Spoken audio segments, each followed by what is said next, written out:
Olá, boa noite, graça e paz, tudo bem com vocês? Espero que estejam todos bem. Estamos aqui para gravar mais uma mensagem do coração de Deus direto para o teu coração.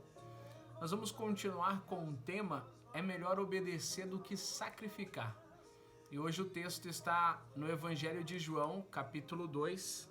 Eu vou ler a partir do versículo de número 1. Nós falamos sobre 2 milagres no Antigo Testamento e hoje nós vamos falar sobre o primeiro milagre de Jesus, que está no Novo Testamento. 1 João capítulo 2, o versículo de número 1 está escrito assim: E ao terceiro dia fizeram-se umas bodas em Caná da Galileia, e estava ali a mãe de Jesus. E foi também convidado Jesus e os seus discípulos para as bodas. E faltando vinho, a mãe de Jesus lhe disse: Não tem vinho. E disse-lhe Jesus: Mulher, que tenho eu contigo? Ainda não é chegada a minha hora. Sua mãe disse aos servos: Fazei tudo quanto ele vos disser. Amém? Até aqui, a palavra de Deus diz que aconteceu um casamento em Caná da Galileia, aonde a família de Jesus foi convidada, e a palavra de Deus diz que Jesus e os seus discípulos também foi convidado para este casamento. E no decorrer do tempo da festa, Maria, que é mãe de Jesus, vai até Jesus dizendo para ele que acabou o vinho da festa. Você imagina numa festa de casamento acabar o vinho, acabar a bebida, acabar a comida. Isso seria uma grande frustração para os noivos. Então, quando Maria fica sabendo que acabou o vinho, Maria ela vai até Jesus e diz: acabou o vinho. A resposta de Jesus aqui é bem direta, ele dizendo para Maria: mulher, o que tenho eu contigo? Ainda não é chegada a minha hora. E Maria diz para os servos justamente o que nós vemos no versículo 5. E sua mãe disse aos servos: Fazei tudo quanto ele vos disser. Aqui está a grande chave, ela está dizendo que a obediência deveria ser a Jesus. Faça tudo o que ele vos disser. Falou isso para quem? Para os servos. E é interessante que a palavra de Deus diz que Jesus ele vai mandar esses servos encher umas talhas de pedra que os estudiosos dizem que pela metragem cabia mais ou menos de 80 a 120 litros de águas nessas talhas, e os servos vão encher essas talhas de água obedecendo a ordem de Jesus. Versículo 6 está escrito: Estava ali postas 6 talhas de pedra para as purificações dos judeus, e em cada uma cabia 2 ou 3 almudes. E disse-lhe Jesus: Enchei de água essas talhas. E encheram-nos até em cima. E disse-lhes: Tirai agora e levai ao mestre-sala. E levaram. Amém?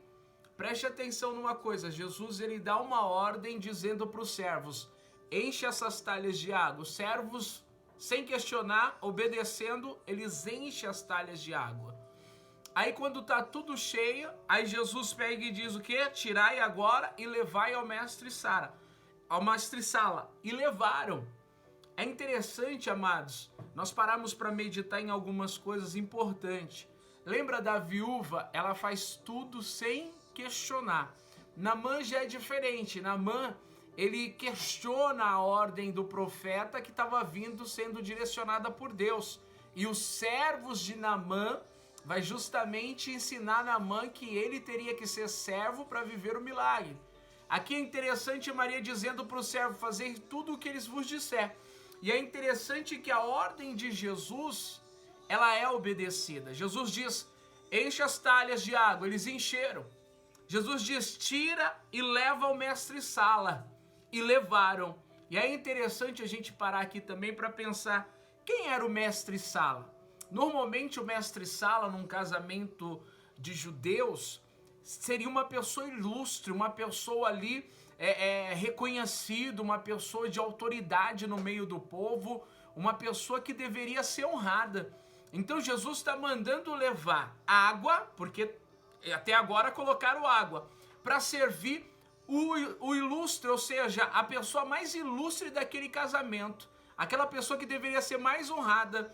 É interessante isso porque Jesus poderia ter mandado servir a qualquer um dos servos ali, a qualquer um dos criados, mas Jesus manda ir aonde? Servir aquele que é, vamos dizer, a pessoa mais respeitada no casamento, a pessoa que tinha autoridade, a pessoa que era reconhecida. E o interessante, tirai e levai ao mestre-sala, e a palavra de Deus diz, e levaram. Ninguém discute. Os servos não vão questionar e dizer, Senhor, mas é água. Senhor, vamos levar água para o mestre-sala? Isso chama atenção, mas eles fazem sem questionar. Lembra que nós estávamos falando sobre Naamã? A questão é, se eu sou servo, eu preciso obedecer a Deus sem questionar. Eu preciso obedecer e saber que Ele é Senhor e eu estou na condição de servo. Como a palavra de Deus diz, será que o servo é maior do que o seu Senhor para dizer o que ele tem que fazer? Não. Então, condição de servo é justamente reconhecer o Senhor manda e eu obedeço. Tem um ditado que diz, manda quem pode, obedece quem tem juízo. Então, essa é a questão. Na condição de servo, Deus ele me ordena e eu obedeço. Eu, como servo, tenho que obedecer a ordem do Senhor, sem questionar, sem perguntar para Deus o porquê. Porque hoje em dia nós vemos muitas pessoas querendo viver a bênção, o milagre, a restauração, mas normalmente quando ela recebe uma ordem da parte de Deus, ela questiona, ela quer saber o porquê. Ela começa a questionar e a perguntar para Deus o porquê. Ou seja, eu só faço se o Senhor me falar o porquê que eu estou fazendo isso. E aí nós saímos da condição de servo. E aí nós começamos a colocar aquilo que Deus tem que fazer e até mesmo começamos a querer que Deus nos explique o porquê temos que fazer tal coisa. Então entenda isso no teu coração. Servo não questiona, servo obedece. O que a palavra de Deus me manda não é para questionar, não é para me chegar e perguntar, Deus, mas por que eu tenho que fazer isso? Por que eu tenho que fazer dessa forma? Por que o Senhor manda dessa maneira? Não, tá aí, é mandamento. Mandamento. Então, os mandamentos é para ser o quê? Obedecido. Eu tenho que entender que Deus é superior. Eu não estou na condição de perguntar para Deus o porquê. E aí que é o interessante, aprenda com os servos, faça sem questionar. Faça acreditando numa coisa, se Deus está mandando fazer, é porque Ele sabe o que está mandando. É porque Ele sabe o que vai fazer. É interessante, nenhum servo vai dizer, Senhor, como servir água para o mestre-sala? Como assim? E o interessante, o que vai nos chamar a atenção, Jesus não orou, não teve oração. Jesus simplesmente disse, enche as talhas, eles encheram, leva para o mestre-sala. Eles levaram, simples. No versículo 9 diz assim, olha, e logo que o mestre-sala provou a água feita vinho, não sabendo de onde viera, e sei bem que o sabia o servente que tinha tirado o quê? Água. Ou seja, bem sabia os servos que tinha tirado água. Chamou o mestre-sala ao esposo. Aí nos chama atenção porque o servo sabia que eles tinham tirado água da talha e estava levando para o mestre-sala. E o mestre-sala bebe desta água que neste momento se transformou já em vinho, houve a transformação. E aí o interessante é que o mestre-sala chama o noivo, chama o esposo, por favor, vem cá. Lembra que eu te falei? Era uma autoridade, era alguém ilustre. Eu acredito que os servos devem ter pensado, meu Deus, deu ruim. O que vai acontecer agora? Ele vai dizer que bebeu água. Mas para surpresa de todos, no versículo 10 diz, e disse-lhe, todo homem põe primeiro o vinho bom, e quando já tem bebido bem, então o inferior. Mas tu guardaste até agora o bom vinho. Ou seja, o mestre Sala está dizendo para aquele noivo, para aquele esposo, que normalmente nas festas pessoas servem a bebida melhor, o vinho melhor, para quando todo mundo já estiver satisfeito, coloca o inferior, porque aí ninguém vai sentir a diferença. Mas ele está dizendo, mas você guardou o melhor vinho até agora. Então entenda, houve um milagre da divisão, da transformação, melhor dizendo, da água para o vinho. E quando isso aconteceu? Quando os servos foram até o mestre Sala. Aconteceu. Teve oração? Não teve oração. Jesus não orou dizendo, meu Deus, transforma essa água em vinho. Não, não houve oração. Jesus simplesmente disse, enchei e levai ao mestre Sala. Foi isso. A ordem foi dada, foi obedecida e aconteceu um milagre, aconteceu algo que ninguém consegue explicar. A água se transformou em vinho para a glória de Deus. Então entenda uma coisa, amados. Não teve oração, teve simplesmente obediência. Novamente, é melhor obedecer do que sacrificar.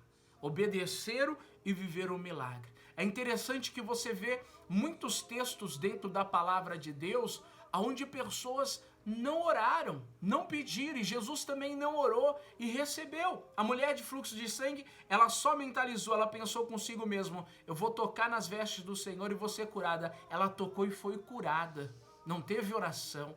É interessante, várias passagens na palavra de Deus. O cego de nascença, Jesus passou lodo nos seus olhos.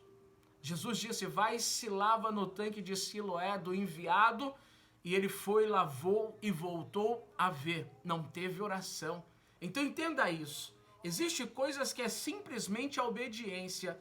É fé e obediência. Porque eu só obedeço se eu tiver fé, se eu crer. Então acredite, porque o milagre vai acontecer na sua vida. E é interessante esse texto, amados, porque você já imaginou se aquele noivo não tivesse convidado Jesus para sua festa de casamento? Você já imaginou a frustração que aquele noivo teria de acabar o vinho no meio do seu casamento?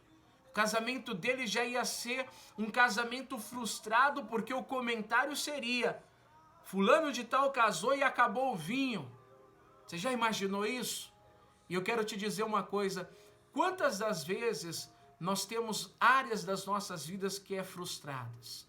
Quantas das vezes, de repente, você está olhando e está dizendo, eu sou frustrado no meu casamento, eu sou frustrado na minha vida sentimental, eu sou frustrado na minha vida financeira, eu sou frustrado na minha área, na minha vida profissional. Uma coisa eu quero te falar aqui diante de Deus, convide Jesus para participar da sua vida.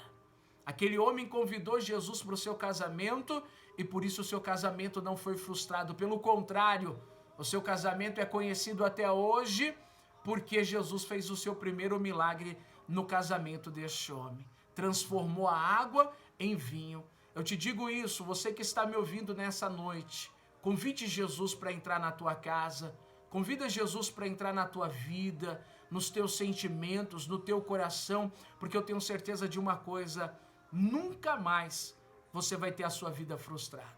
Nunca mais os teus sonhos serão frustrados. Nunca mais os teus projetos serão frustrados. Convida Jesus. Faça como esse noivo. Convida Jesus para participar da sua vida. Nessa noite diga, Jesus, entra na minha casa. Entra na minha vida. Entra no meu coração, na minha família.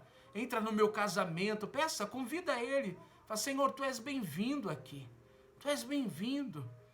E Jesus com certeza vai entrar, porque o livro de Apocalipse diz, eis que estou à porta e bato, e se alguém ouvir a minha voz e abrir a porta do seu coração, eu entrarei e cearei com ele e ele comigo. Então tenha isso no seu coração. Hoje Deus está batendo aí na porta do seu coração através dessa mensagem dizendo, eu quero acabar com as frustrações da sua vida. Eu quero acabar com as frustrações que você já teve na vida. Então Jesus está batendo aí na porta do teu coração dizendo, deixa eu entrar. E se você abrir a porta do seu coração, Jesus vai entrar, vai fazer morada na sua vida e tudo vai ser transformado da água para o vinho em nome do Senhor Jesus. É essa palavra que Deus tem para o nosso coração. Jesus só quer a tua obediência. Jesus quer encontrar fé no teu coração. Jesus está aí batendo, dizendo, deixa eu entrar na tua vida. Você que está me ouvindo, que está vivendo uma vida de frustrações, uma vida de lamentações, de choro, de angústia, deixa Jesus entrar na tua vida, porque com certeza Ele vai mudar a sua história. Ele vai mudar a história da tua casa, da tua família. Ele vai transformar da água para o vinho, para a glória do Deus Todo-Poderoso. Eu quero fazer uma oração com você nessa noite, e se você quer que verdadeiramente Jesus entre na tua vida, no teu coração, coloca a mão direita sobre o teu coração neste momento. E ore assim comigo, Senhor meu Deus e meu Pai, eu abro o meu coração agora, para que o Senhor Jesus, Ele entre na minha vida, e Ele faça morada, e que o Senhor venha transformar todas as coisas, que o Senhor venha mudar a minha vida. Eu declaro agora que quero que Jesus faça parte da minha vida para a glória do Deus Todo-Poderoso. Amém. É isso. Peça para Deus fazer parte da sua vida. Convida Jesus. E Jesus vai fazer uma transformação para a glória do Deus Todo-Poderoso. Amém? Antes de encerrar, eu quero fazer uma oração para todas as mães. Hoje é dia das mães, mas na verdade dia das mães tem que ser todos os dias, amados. O primeiro mandamento com promessa é honra teu pai e a tua mãe. Não ligue para sua mãe só no dia das mães. Não diga para sua mãe que você a ama só no dia das mães. Ligue para sua mãe todos os dias se você não tem como vê-la. Ligue para ela e diga que você o ama, porque o amor de mãe é incomparável. Ame, respeite a sua mãe, honre a sua mãe, porque a palavra de Deus diz que é o primeiro mandamento com promessa. E a sua vida será muito abençoada em nome do Senhor Jesus.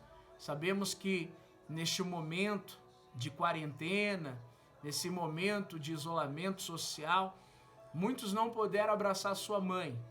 Muitos não puderam estar com a sua mãe, mas puderam ligar, gravar um vídeo. Mas tem muitos que não podem mais abraçar sua mãe. E quantas pessoas daria de tudo para novamente abraçar sua mãe? Então, honre a sua mãe, dê valor enquanto ela está aqui nessa terra. Porque depois que ela partir, não adianta mais chorar, não adianta mais se lamentar. Que Deus abençoe a vida de vocês. Eu quero orar pelas mães em nome de Jesus. Senhor nosso Deus e Senhor nosso Pai. Meu Deus, eu quero orar por cada mãe desse país. Meu Deus, eu quero pedir a tua bênção sobre a vida de cada mãe. Sabemos que hoje, meu Deus, tem muitas mães que estão com seu coração triste, com seu coração contrito, por não poder abraçar os seus filhos, por não poder abraçar os seus netos, por causa do momento que nós estamos vivendo. Mas, meu Deus, eu te peço que neste momento, o teu Espírito Santo abrace cada mãe, e que esse abraço venha com um abraço de conforto, com um abraço de paz, porque essa mulher é uma mulher guerreira, é uma mulher determinada, é uma mulher que enfrentou tudo e todos pelos seus filhos. Passou poucas e boas, meu Deus, para fazer com que os seus filhos tivessem o alimento, tivessem a educação. Pai, infelizmente, muitos filhos desprezam as mães, muitos filhos não honram as mães, mas nós te pedimos, ó Pai, abençoe o Senhor a cada mãe, honra cada mãe neste dia, Pai, que a tua bênção seja sobre a vida de cada mãe, dê a elas saúde, dê a elas vigor físico, espiritual, dê a elas saúde mental, meu Deus, que a tua bênção seja sobre a vida delas, e que o abraço do teu Espírito Santo esteja agora indo de encontro a cada mãe desse país. Em nome do Senhor Jesus, é o que eu te peço e que assim seja. Amém. Amém, amados. Que Deus abençoe a vida de cada um. Eu desejo para vocês uma semana abençoada. Se cuidem. Quem pode ficar em casa, fique em casa. Não vai tentar Deus. Agora, se você não pode, que Deus te proteja no teu trabalho, na tua jornada, em nome do Senhor Jesus. Deixa eu te abençoar. Que o Senhor te abençoe e te guarde. Que o Senhor resplandeça a luz do seu rosto sobre ti. E que o Senhor tenha misericórdia de ti e te dê a paz. Amém. Um grande abraço e fique com Deus.